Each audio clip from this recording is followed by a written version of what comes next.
qiyomatda Rasululloh kelsalar, sen meni sunnatimdan uyalgan eding, sen meni sunnatimdan yuz o'girgan eding deb indamay qaytib ketaversalar, sahobalar bilan birga jannatga kirib ketsalar, biz qolib ketsak nima qilamiz?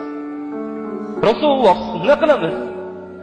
Rasululloh jannatga sahobalar bilan, Abu Bakrlar bilan kirib ketsalar, biz qolib ketsak qiyomat kuni. Qanaqa holat, nima tadbiri biz uchun? Biz dunyoda shuncha Rasululloh yashadik, ko'rmadik. Yuzlarini ham ko'rmadik. Qo'llarini o'polmadik. Rasulullohni bag'rimizga bosolmadik xohlalarga. Endi jannatda ham ayrilib bo'lsak-chi. Jannatda Rasululloh